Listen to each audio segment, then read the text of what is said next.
Mari kita buka Alkitab kita di dalam Lukas pasal 24. Kita akan melihat ayat 48 dan 49. Lukas pasalnya yang ke-24. Mari kita lihat ayat 48 dan ayatnya yang ke-49. Saudara-saudara, saya akan membacakan ayat-ayat ini untuk kita semua. Saudara siap untuk dengarkan firman Tuhan? Amin. Demikian bunyi firman Tuhan. Kamu adalah saksi dari semuanya ini. Dan aku akan mengirim kepadamu apa yang dijanjikan Bapakku. Tetapi kamu harus tinggal di dalam kota ini sampai kamu diperlengkapi dengan kekuasaan dari tempat tinggi. Bapak Ibu Saudara, saya mau bicara tentang menjadi saksi Tuhan. Saudara lihat ayat 48. Alkitab berkata kepada kita begini. Kamu adalah saksi dari semuanya ini. Saudara-saudara, ada 3 tugas panggilan gereja yang kita kenal, atau tritugas panggilan gereja. Yang pertama adalah koinonia atau bersekutu, seperti sekarang ini kita beribadah kepada Tuhan. Yang kedua adalah diakonia atau melayani. Dan yang ketiga adalah marturia atau bersaksi.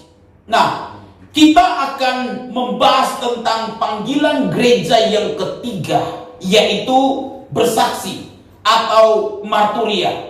Saudara-saudara, banyak orang mungkin berpikir bahwa bersaksi itu mudah. Kenapa mudah? Tinggal ngomong doang. Bukan doangnya yang diomongin, tinggal ngomong aja. Ngomong tentang apa? Tuhan itu baik. Ngomong tentang apa? Tuhan mengasihimu. Ngomong tentang apa? Ada jalan keluar di dalam Tuhan. Saudara-saudara, kelihatannya dan kedengarannya mudah, tapi kenyataannya ternyata banyak orang Kristen yang enggan. Untuk apa? Apakah dia menjadi saksi? Apakah dia bersaksi? Apakah dia memberi kesaksian? Ternyata tidak mudah. Saudara, misalnya lihat kalau kita ibadah, umumnya ibadah keluarga, kalau diberi kesempatan ada yang mau bersaksi, ada keluarga di tuan rumah yang mau bersaksi, itu kelihatan seperti ada yang mengikat di leher. Yang kita itu sulit untuk ngomong kadang-kala, sulit untuk menceritakan kebaikan Tuhan di dalam kehidupan kita semua. Saudara-saudara, Tuhan memanggil saya dan saudara bukan hanya sekedar datang bersekutu untuk beribadah di rumah Tuhan. Tuhan juga tidak memanggil saya dan saudara hanya untuk melayani Tuhan. Walaupun itu suatu hal yang sangat baik tentunya. Tapi Tuhan memanggil saya dan saudara sebagai murid-muridnya. Sama seperti panggilan yang Tuhan berikan kepada para rasul 2000 tahun yang lalu ketika kita berkata, kamu adalah saksi dari semuanya ini. Lalu Tuhan berkata kepada mereka, kamu akan menjadi saksiku di Yerusalem, Yudea, Samaria, dan sampai ke ujung bumi. Saya dan saudara juga dipanggil oleh Tuhan untuk menjadi saksi Tuhan. Dimanapun Tuhan tempatkan kita, di bidang manapun kita berada, apapun tugas pekerjaan kita, bukan persoalan kita seorang pendeta, bukan persoalan kita seorang gembala, bukan persoalan kita pelayan, anak teologia, tamatan sekolah teologia, tetapi seluruh orang percaya, tahukah saudara, dipanggil untuk bersaksi, dipanggil untuk menjadi saksi Tuhan. Saudara-saudara, ini yang harus kita miliki hari-hari ini. Ini yang harus menjadi passion saya dan saudara. Saya baru pulang dari Tahuna tadi pagi naik kapal. Tapi menariknya begini saudara-saudara. Saya tadi malam berarti dari Tahuna, tiba-tiba saya diketok oleh ABK, pintu kamarnya maksudnya. Pak, maaf, Bapak pendeta? Saya kaget juga. Dari mana dia tahu saya pendeta ini? Dalam hati saya agak terkejut juga. Agak lama saya jawab, iya saya pendeta. Bolehkah Bapak berdoa sebelum kapal ini berlayar? kayaknya selama saya bepergian, saya tidak pernah ada yang ketok seperti dan berkata, bolehkah Bapak berdoa? Nah, saya nggak tahu dari mana mereka tahu, apakah yang beli tiket di antara sekian banyak yang berkata, kamar ini pendeta. Saya kurang tahu ya. Lalu akhirnya saya bilang, oke, boleh. Lalu saya berdoa. Saudara-saudara, saya berdoa seperti doa menginjil. Saya berdoa Yesus Kristus adalah Tuhan dan Juru Selamat yang akan membawa pelayaran kita tiba sampai di Manado dengan selamat. Bagi saya itu adalah kesempatan berdoa sambil menginjil, kesempatan berdoa sambil bersaksi. Saudara-saudara, ada banyak kesempatan yang sebenarnya Tuhan bisa berikan di dalam kehidupan saya dan saudara, ada di sekitar kita. Untuk apa? Kita menjadi saksinya Tuhan. Dan itu harus menjadi kerinduan saya dan saudara. Saudara bisa bayangkan kalau setiap kita anggota jemaat, lalu kita punya komitmen untuk bersaksi. Kita bawa satu nama saja di dalam doa, lalu kemudian kita berbagi tentang kebaikan Tuhan kepada mereka. Lalu saudara, akan terjadi pelipat gandaan di gereja kita. Ada banyak jiwa-jiwa yang akan datang untuk bersekutu dengan Tuhan. Tapi persoalannya memang tidak mudah untuk kita bersaksi, tidak mudah untuk kita membagi kebaikan Tuhan di dalam kehidupan saya dan saudara. Tapi sebenarnya Tuhan memerintahkan kepada kita, kamu adalah saksi dari semuanya. Bagi para rasul, mereka adalah saksi mata. Tapi bagi saya dan saudara yang hidup di zaman ini, kita saksi tanpa mata. Maksudnya bagaimana? Ya, kita tidak pernah melihat Yesus secara langsung. Benar saudara? Itu kita saksi tanpa mata. Kan ada saksi mata, kita saksi tanpa mata. Maksudnya apa? Kita hanya mengenal kebaikan Tuhan lewat kita membaca Alkitab, lewat pengalaman-pengalaman rohani kita bersama dengan Tuhan. Sehingga memang kadang-kala ini tidak mudah untuk kita bersaksi. Tapi Tuhan memerintahkan saya dan saudara untuk bisa menjadi alat di tangan Tuhan dan bersaksi bagi banyak orang di sekitar kita. Nah, pertanyaannya, bagaimana kita bisa menjadi saksi Tuhan yang efektif kalau begitu? Saudara-saudara, lihat apa yang Tuhan katakan kepada murid-muridnya. Kita mulai dari ayat 45. Ayat 45 berkata begini. Kita lihat ayat 44, kemudian intinya di ayat 45, dan kemudian kita baca juga ayat 46. Saya baca untuk kita semua ya, mulai dari ayat 44. Alkitab berkata kepada kita begini, saudara-saudara.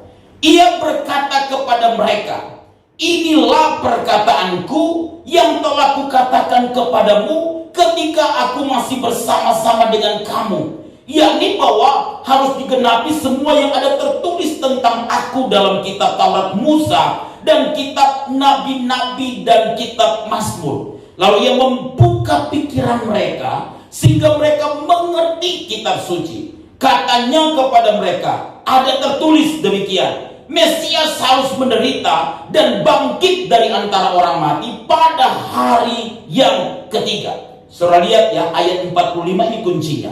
Alkitab berkata begini, lalu ia membuka apa saudara? Pikiran mereka, sehingga mereka mengerti kitab suci. Saudara-saudara, bagaimana kita bisa menjadi saksi Tuhan yang efektif? Pertama, kita harus mengizinkan Tuhan membuka pikiran kita. Maksudnya bagaimana? Sebelum kita memahami dengan benar bahwa Yesus Kristus adalah Tuhan dan Juru Selamat, satu-satunya jalan yang membuat manusia bisa melewati jalan itu untuk bisa sampai ke sorga. Sebelum kita memahami hal tersebut, kita akan sulit untuk bersaksi. Hanya orang yang bisa memahami bahwa di bawah kolong langit ini tidak ada nama lain yang diberikan kepada manusia yang olehnya manusia bisa diselamatkan selain di dalam nama Yesus Kristus Tuhan, maka itulah yang akan mendorong seseorang untuk berbagi tentang kebaikan Tuhan. Kalau kita tidak memahami hal itu, kita sulit. Itulah yang kemudian Yesus katakan kepada murid-muridnya, bahwa Mesias, kata Alkitab di dalam ayatnya yang ke-46, harus menderita dan bangkit dari antara orang mati pada hari yang ketiga. Tapi untuk mereka bisa mengerti hal itu, ayat 45 berkata, Tuhan membuka pikiran mereka. Kita harus mengizinkan Tuhan menjamah pikiran kita. Saudara-saudara, pikiran ini dalam bahasa Inggris King James Version itu berkata understanding, pengertian. Kalau kita periksa dalam teks asli Alkitab dari kata nous. Nous itu akal budi. Akal budi itu atau pikiran atau berpikiran sehat. Maksudnya bagaimana? Maksudnya begini. Kalau Tuhan membukakan bagi kita rahasia kebenarannya yang hanya ada di dalam Alkitab. Tentang apa? Mesias itu adalah Yesus. Tentang apa? Satu-satunya jalan keselamatan itu adalah Yesus. Pikiran ini yang kalau kemudian dibukakan oleh Tuhan. Karena selama ini pikiran kita kadang-kala terhalang untuk kita mengerti tentang rahasia kerajaan sorga. Bagaimana Yesus yang bersedia datang ke dunia ini mati bagi manusia. Kemudian dikuburkan, dibangkitkan, lalu naik ke sorga. Dan menjadi juru selamat bagi semua umat manusia. Sehingga semua orang perlu belajar untuk mempercayai pada Yesus. Maka saudara-saudara, sebelum itu kita mengerti, itu tidak dapat memberi dorongan yang kuat untuk kita bersaksi. Itu akan menghalangi kita bersaksi. Saudara-saudara, tujuannya apa Tuhan membuka pikiran para rasul? Saudara lihat tujuannya dalam ayat 45 Alkitab berkata begini. Lalu ia membuka pikiran mereka. Sehingga apa saudara? Mereka apa? Mengerti apa? Kitab suci. Rahasia firman Allah, yaitu keselamatan yang ada di dalam Yesus Kristus sebagai Mesias, sebagai juru selamat, itu bisa kita betul-betul pegang kalau kemudian kita telah dibukakan rahasia ini. Lewat apa? Pikiran kita. Karena pikiran kita yang seringkali menghalangi berdebat dengan berbagai teori, berdebat dengan berbagai pemahaman, pengertian yang ada. Karena itu kalau Tuhan membuka pengertian kita, pikiran itu adalah pengertian. Untuk kita bisa mengerti rahasia firman Tuhan, saudara akan paham begini. Semakin saudara mengerti rahasia firman Tuhan, bukan saja saudara semakin mencintai Tuhan, tapi saudara akan terdorong untuk bersaksi kepada orang-orang di sekitar. Itulah yang membuat kita bisa menceritakan tentang kebaikan Tuhan yang tak terhingga, yang selalu kita alami dalam hidup kita. Mari kita berkomitmen untuk mulai bersaksi. Amin. Mari kita berkomitmen untuk mulai menceritakan kebaikan Tuhan. Bersaksi apa sih? Ceritakan saja kebaikan Tuhan. Bagaimana Tuhan menolong kita. Bagaimana Tuhan menuntun kita. Bagaimana Tuhan juga membela kita. Saudara-saudara, orang yang tidak mengenal Yesus, yang tidak tahu juru selamat itu hanya ada dalam Yesus, iblis berusaha merampas mereka, saudara-saudara, dan membawa mereka kepada kebinasaan. Saudara-saudara, kita harus mengerti bahwa hanya Tuhan yang bisa membukakan rahasia firman Tuhan. Sehingga kalau kita mengerti tentang kebenaran yang kekal yang Tuhan berikan bagi saya dan saudara, itu yang membuat kita termotivasi untuk selalu bersaksi. Maukah saudara berkomitmen untuk bersaksi? Amin. Mari kita ambil waktu saudara, kita boleh gumuli dalam tahun ini, kita bawa 1 jiwa saja. Setiap tahun kita bawa 1 jiwa saja. Nggak terlalu sulit bukan? 1 jiwa 1 tahun, saudara-saudara. Ya, terlalu sulit bukan? Kita bisa lihat orang-orang di sekitar kita, kita bisa lihat keluarga kita bisa lihat tetangga kita. Saudara, kita jangan ke surga sendiri dong. Mari kita ke surga dengan orang-orang yang kita kenal yang ada di sekitar kita. Berarti kita mau bersaksi kepada mereka. Amin, saudara. Lalu yang kedua, saudara lihat di sini Alkitab berkata begini, dalam ayat yang ke-49. Dan aku akan mengirim kepadamu apa yang dijanjikan Bapakku. Tetapi kamu harus tinggal di kota ini sampai kamu diperlengkapi dengan kekuasaan dari tempat tinggi. Saudara lihat ayat 49 bagian B yang pertama. Tetapi kamu harus tinggal di dalam kota ini. Saudara-saudara, yang kedua, bagaimana kita bisa menjadi saksi yang efektif? Kita perlu memiliki persiapan. Saya berpikir begini, kenapa Tuhan bilang kepada murid-muridnya tinggal dulu di Yerusalem? Ya, kenapa tidak langsung pergi saja bersaksi? Ketika dia berikan amanat agung itu kepada murid-muridnya, dia tidak dorong mereka untuk ayo pergi. Ya, bukankah itu lebih bagus secepatnya? Karena kata orang lebih cepat lebih baik. Kira-kira begitu. Tapi dia berkata kepada murid-muridnya, kamu harus tinggal di Yerusalem, tinggal di kota ini selama 10 hari. Sesudah dia naik ke sorga, baru kemudian Roh Kudus dicurahkan.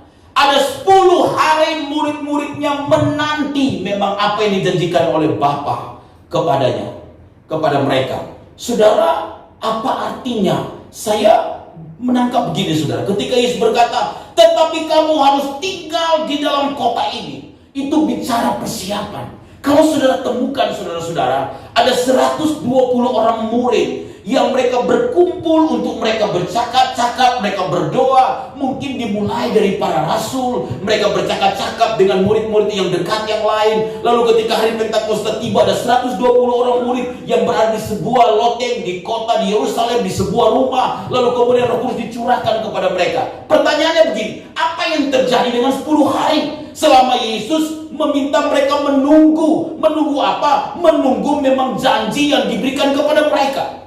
Saudara-saudara, ini berbicara tentang persiapan. Berbicara tentang persiapan, saya berpikir begini, saudara. Kan 12 rasul minus apa namanya?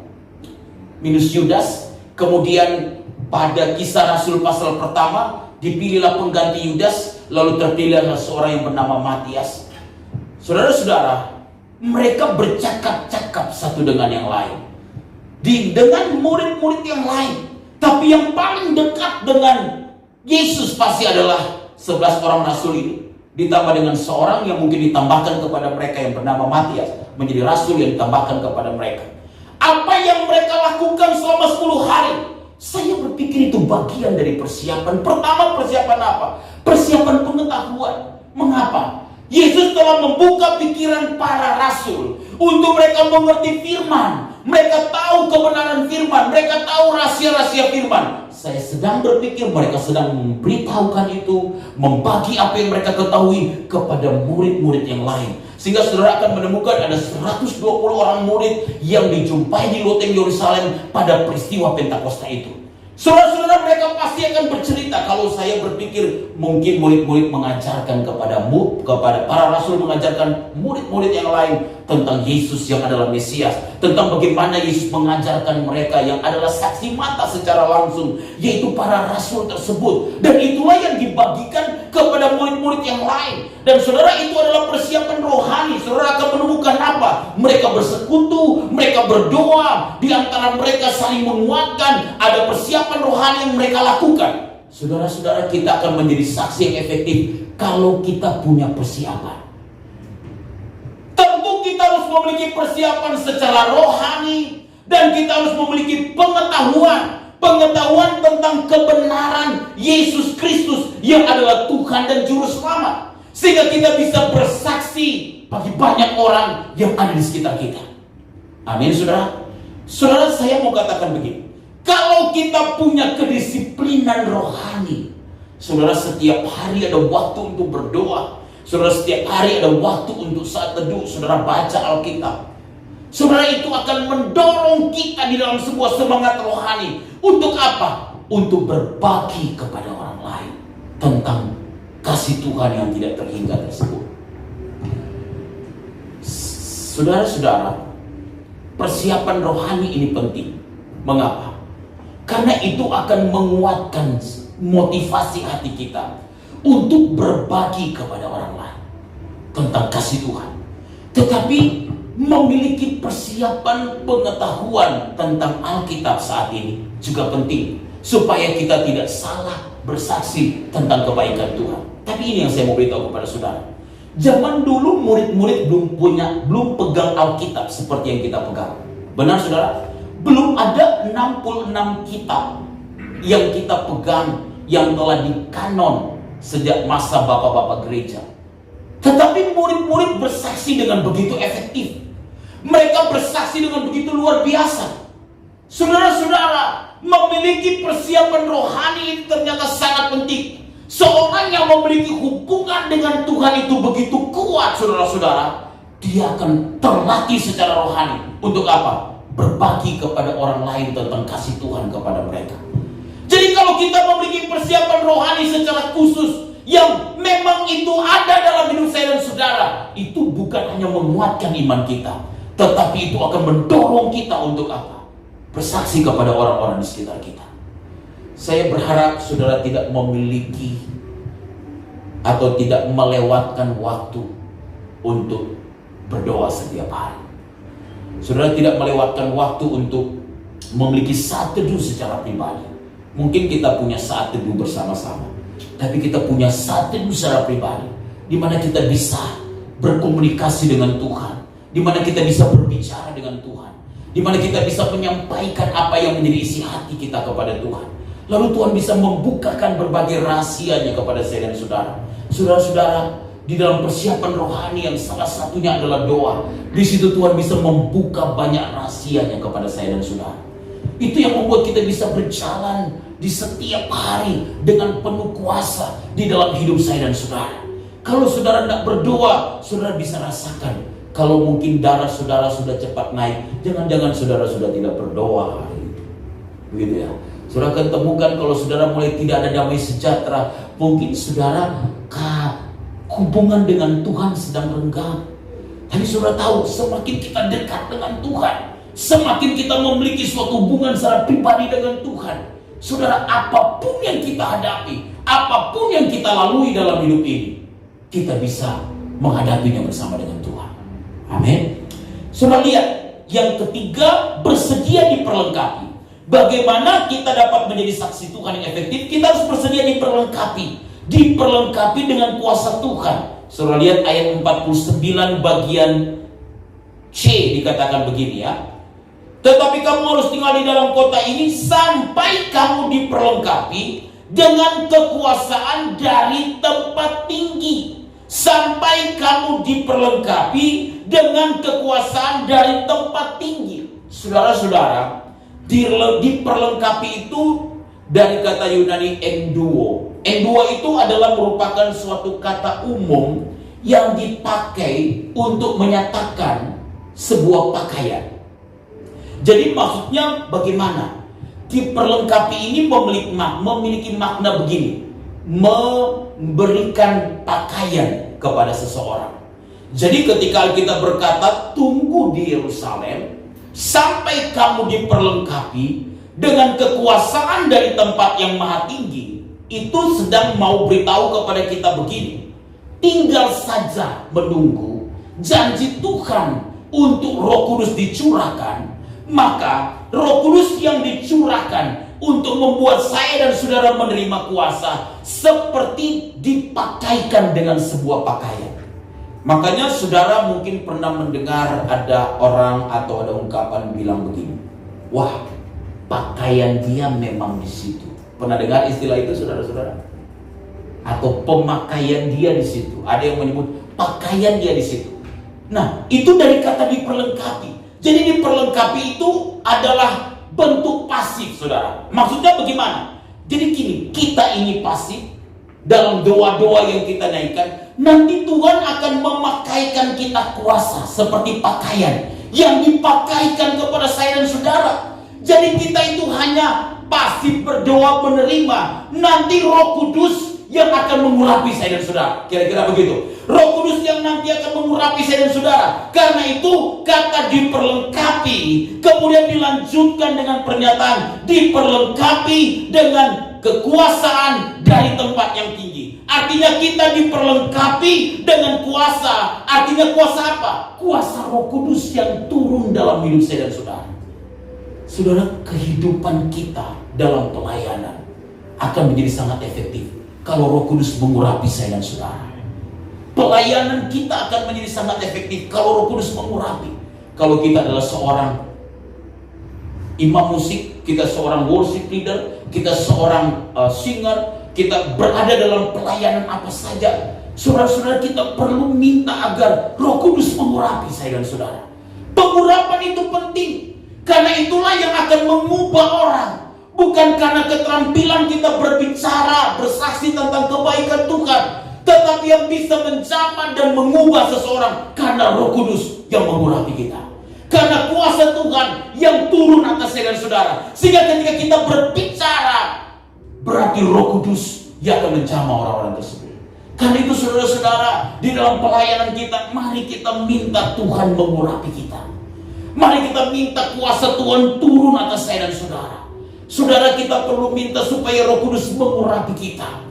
Roh Kudus memenuhi kita. Karena itulah dikatakan kamu akan menerima kuasa. Kalau apa? Roh Kudus turun ke atas kamu. Dan kamu akan menjadi saksiku di Yerusalem, Yudea, Samaria, dan sampai ke ujung bumi. Saudara-saudara, kuasa Tuhan akan turun bagi saya dan saudara kalau Roh Kudus itu mengurapi kita semua. Ini yang kita perlukan hari-hari ini. Kesaksian kita akan lebih efektif kalau Roh Kudus mengurapi kita.